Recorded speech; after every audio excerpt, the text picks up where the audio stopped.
The room had witnessed family arguments, succession debates, and decisions capable of reshaping the monarchy. But nothing had prepared Prince William for the moment his father looked directly at Camilla, ordered her council chair removed, and declared that she would never again enter the crown's most private decision-making chamber. There was no warning, no comforting explanation, and no attempt to soften the humiliation. The king had just taken away her final royal privilege. Before we go deeper into what this really means for the royal family, make sure to subscribe so you don't miss a single update. Camilla did not move. She kept one hand on the chair, convinced that Charles meant she should leave only for that morning. The sovereign's private family council was a closed gathering where the monarch, the direct heir, and senior royals discussed succession, estates, discipline, ceremonial authority, and future duties. Her place had meant more than marriage. It had given the queen consort a voice in decisions shaping the crown's future. Charles watched her confusion become fear. At Windsor Castle, the king revoked her right to attend, instructed an equerry to carry away the chair, and ordered palace staff to stop sending council papers. Camilla asked whether he wanted her to return later. He did not soften. "You will not be returning," he answered, proving this was not a pause or temporary punishment. William stood nearby, unsettled. The prince had challenged her influence before, yet he had never expected his father to strip her authority in front of him. Part of the future king felt vindicated. Another part recognized the cruelty. One satisfied glance, and a constitutional decision would become a son's revenge against the woman tied to his family's oldest pain. The silence broke when Charles placed a signed directive on the table. A directive was a formal written order carrying the sovereign's authority, and this one had been reviewed, sealed, and circulated to the private secretary before Camilla entered. The monarch had not acted in anger. He had prepared her removal in advance. Camilla turned toward William and asked whether he had demanded it. Charles answered, "This decision carries my name," but his eyes shifted toward his son. Then the equerry carried the chair through the doorway, and she noticed a second file beside the prince. Its cover bore the date of a royal ceremony, the moment palace aides now regarded as the point of no return. Camilla had lost her place at the table, but before anyone could understand why, they had to confront what that chair had come to represent for Charles, William, and the woman who believed she had finally secured her position forever. To the outside world, they were a king, a queen, and the heir to the throne. Inside that council chamber, they were a husband trapped between loyalty and duty, a wife terrified of losing everything she had fought to gain, and a son who had never forgotten the emotional cost of his father's choices. The removed chair exposed more than a change in protocol. It exposed a family wound that royal ceremony had never healed. Charles had spent years defending Camilla when almost every gesture around her carried controversy. He had protected her public position, brought her slowly into the center of royal life, and insisted that the monarchy could not move forward while treating his wife as an outsider. Yet the private family council meant something different. It was the small inner gathering where the sovereign and the direct heir discussed succession, royal estates, family discipline, and the future distribution of duties. Removing her from that room meant admitting that love could no longer outweigh responsibility. Camilla understood that difference better than anyone. Crowns, jewels, carriages, and formal ceremonies could prove that the queen had been accepted in public, but her council seat proved that Charles trusted her behind closed doors. That hidden privilege told her she was not merely standing beside the throne. She was helping shape what came next. Losing it felt like being pushed back toward the years when every palace door seemed only partly open. William carried a different burden. The prince remembered his mother, the collapse of his parents' marriage, and the long demand that old pain should be treated as settled history. He did not openly attack Camilla, but he had become determined that his future reign would not depend on private loyalties or influence that carried no constitutional authority. The crown, in his mind, could not be guided by whoever held the king's affection. Charles had admitted his fear before the meeting. Speaking privately to William, he said removing Camilla would feel like betrayal. The future king chose his words carefully. Allowing the monarchy to become dependent on her approval, he answered, would be an even greater betrayal. The reply struck the monarch hard because it exposed the choice he had avoided for years. Camilla had already sensed the shift that morning. She found Charles and William speaking quietly beside a locked cabinet, and both men stopped when she entered. The king folded his glasses and avoided her questions. His son left without offering the usual formal greeting. She knew then that something had changed. The warning signs had appeared months earlier. Sensitive succession files stopped reaching her. Estate decisions waited until William arrived. Aides began recording her interventions separately. Her authority was not removed in one blow. It had been narrowed piece by piece. After Camilla left the chamber, William remained beside the empty space. Charles pressed one hand against the table and whispered, "I should have stopped this sooner." The prince did not ask what he meant. Both men remembered the recent investiture, the ceremony where she crossed a boundary the king had privately warned her never to approach. The decision that destroyed Camilla's final privilege was not born from gossip, old resentment, or a passing disagreement.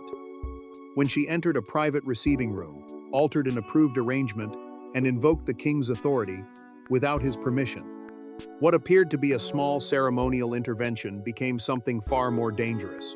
By the end of that evening, William had placed the evidence before his father, and Charles knew silence was no longer possible. William had approved every detail of the ceremony himself. A royal investiture is a formal occasion where individuals are publicly honored for service or achievement, and this one included military families, charity representatives, and royal patrons.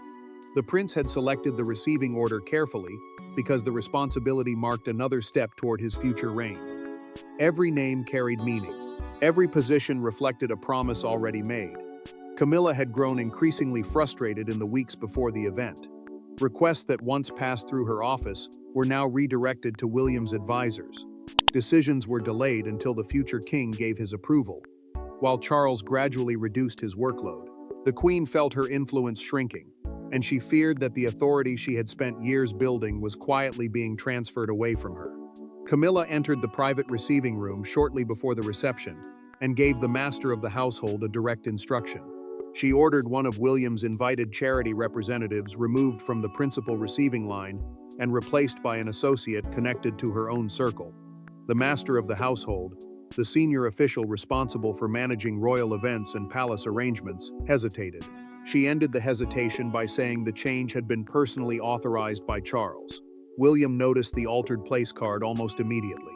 He asked who had approved the change, and the official repeated Camilla's claim. The prince's expression hardened.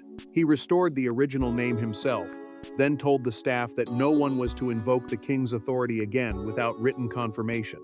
Camilla understood the message. He was no longer willing to tolerate private influence disguised as royal command. Charles heard the full account later that evening. William met him alone in a small library and placed the revised guest sheet on the table. The monarch studied Camilla's handwritten alteration, then confirmed that he had never approved it.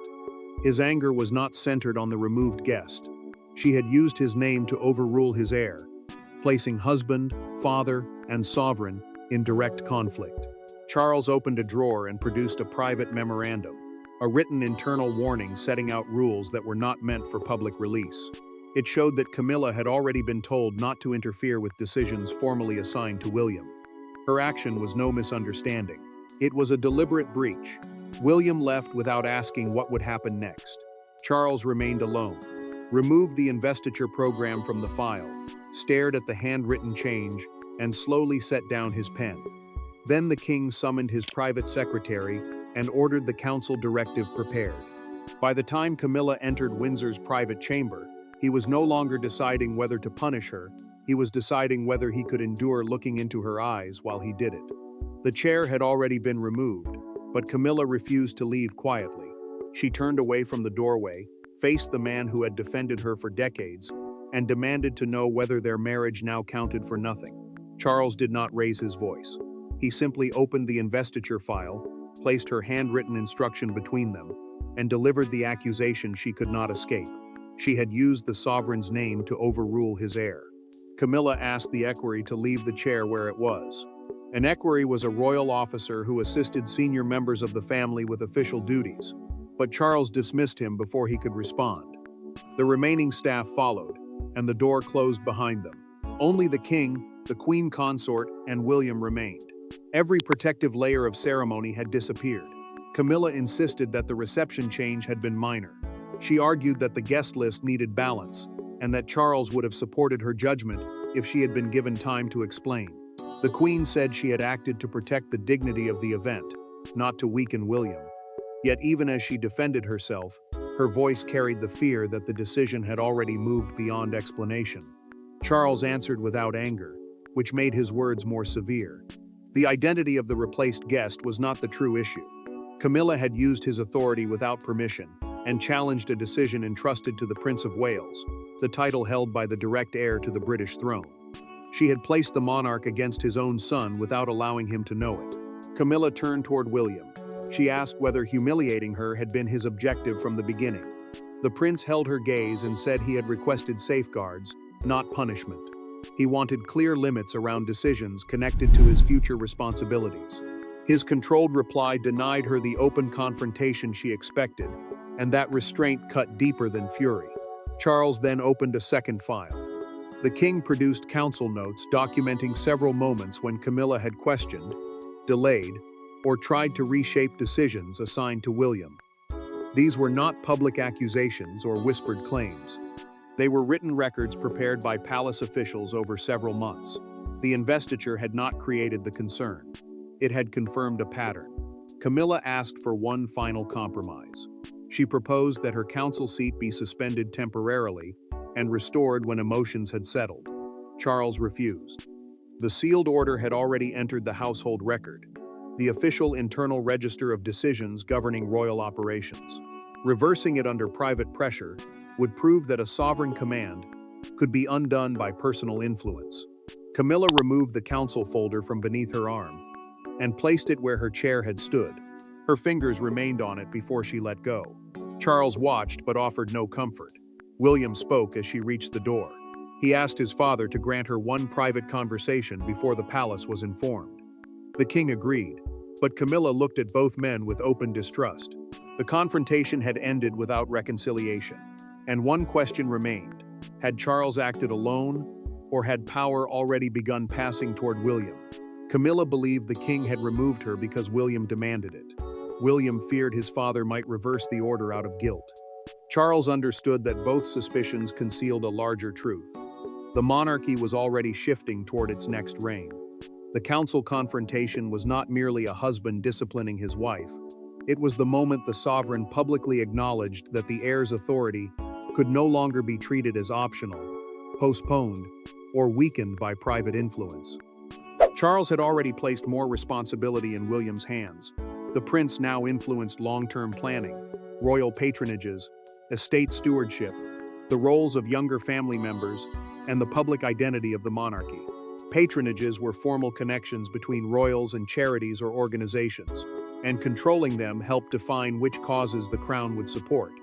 These choices would shape the future king's reign.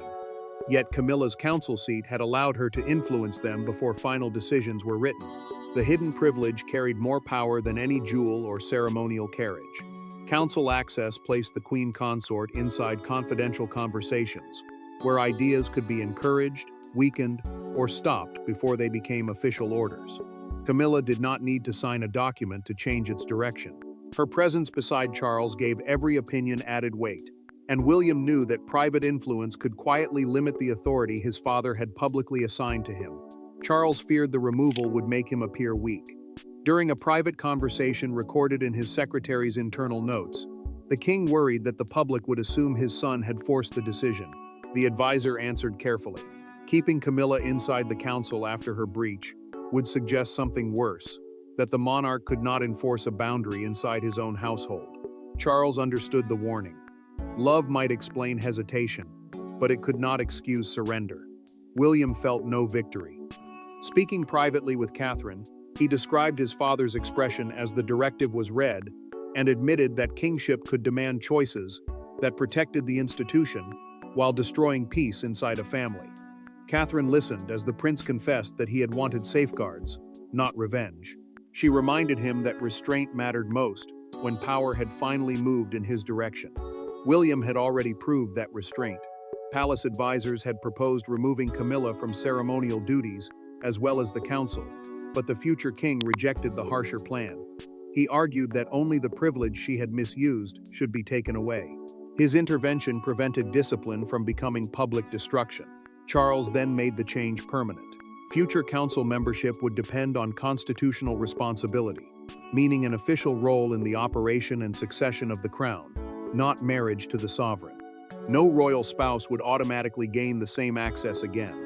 Camilla discovered the force of that decision the following morning. She approached the secure council corridor and placed her hand against the access panel. A red light appeared. The protection officer lowered his voice and told her the authorization had been withdrawn by command of the king.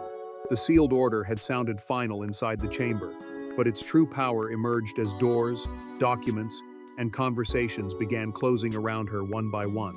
Royal punishment rarely arrives with shouting. It appears in missing folders, changed schedules, unanswered calls, and doors that no longer open. By the morning after Charles's decree, Camilla discovered that the privilege she had lost was connected to almost every private channel through which she once exercised influence. Her name remained on ceremonial programs, but behind the palace walls, the machinery had already adjusted to her absence, and it did so with a speed that left her shaken. Camilla's office disappeared from several confidential distribution lists before breakfast. Council minutes, succession briefings, estate proposals, and private family schedules would no longer reach her desk. Council minutes were the official written summaries of decisions made during the sovereign's private meetings, and losing them meant she could no longer follow how choices developed behind closed doors. Her secretary received written instructions directing every sensitive request through Charles or William. The palace protected appearances with equal speed. Camilla's public engagements remained untouched, because sudden cancellations would expose the crisis immediately. She was expected to stand beside the king at an upcoming reception, greet guests, and behave as though nothing had changed. Charles understood the cruelty of that demand. She would still look powerful before the public, while privately discovering how little authority remained. Camilla returned to her sitting room expecting the usual red folder. The red box was a secure case used to carry official papers, but that morning it contained only ceremonial correspondence and routine invitations. She asked an aide whether the council documents had been delayed. The woman lowered her eyes and explained that no further confidential box would be delivered. Camilla closed the case, turned its small brass key, and handed it back to the messenger. When the door shut, the queen remained seated in silence, still wearing the brooch chosen for the day's reception. The empty box said what Charles had been unable to say gently. The palace had already learned to function without her voice. Camilla confronted him in his private study. She asked whether she had become merely decorative, useful for ceremonies but unwelcome wherever real decisions were made. Charles answered that she remained his wife and queen, but the council belonged to the crown, not their marriage. The king offered no comforting lie. His distinction wounded her more deeply than anger, because it separated his love from his trust. The consequences continued. Charles and William approved a restructuring of several royal patronages without consulting her. Camilla had once advised on every appointment, yet she learned of the completed changes only when her office received the public schedule. A longtime aide then requested reassignment, rather than enforce the new restrictions, proving that loyalty inside her household was beginning to fracture. Camilla refused dinner that evening. She wrote Charles a short message asking him to meet her alone in the garden room before the council reform became public. No aides, no William, no files. Stripped of staff, protocol, and witnesses, she was ready to ask the one question palace machinery could not answer. Had he chosen the crown over her, or had he finally chosen his son? That evening, the king entered the garden room alone. There were no private secretaries, no constitutional files, and no heir standing nearby. Camilla waited beside a darkened window, no longer speaking as queen, but as the woman who had spent decades believing Charles would always defend her. What followed was not another argument over protocol.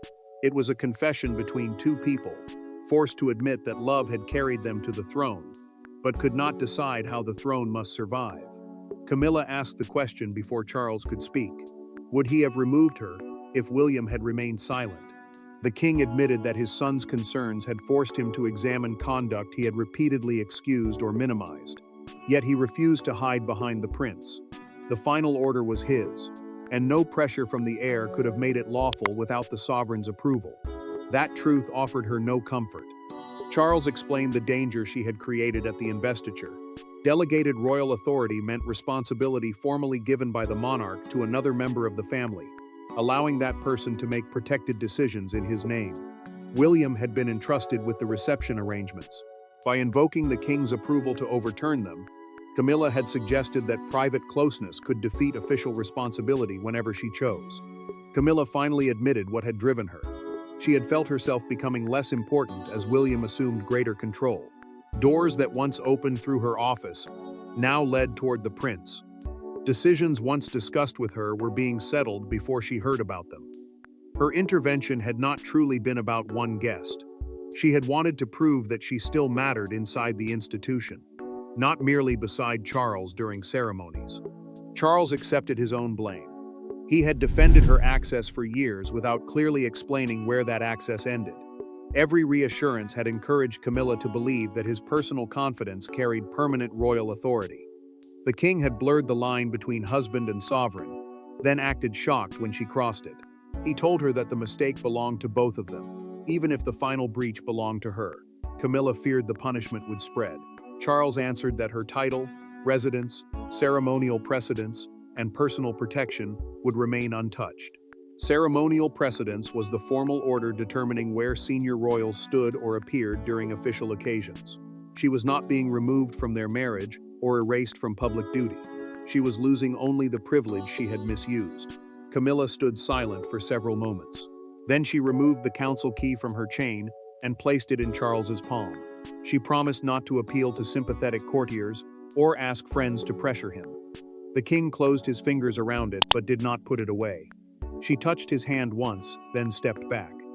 Camilla asked for one final private meeting with William before the decision became public. She did not expect forgiveness. She wanted the future king to hear directly that she would never again challenge authority formally entrusted to him. Charles agreed. Their painful understanding was complete, but the monarchy could not move forward until she faced the man whose future she had tried to bypass. By sunrise, the secret had escaped the palace. Newsrooms abandoned planned broadcasts. Royal correspondents gathered outside Windsor, and one stark phrase appeared across front pages: the Queen's chair removed. Yet the image that defined the day was not taken inside the council chamber. It showed Camilla leaving a private meeting with William, her expression composed but drained, while the prince remained in the doorway behind her.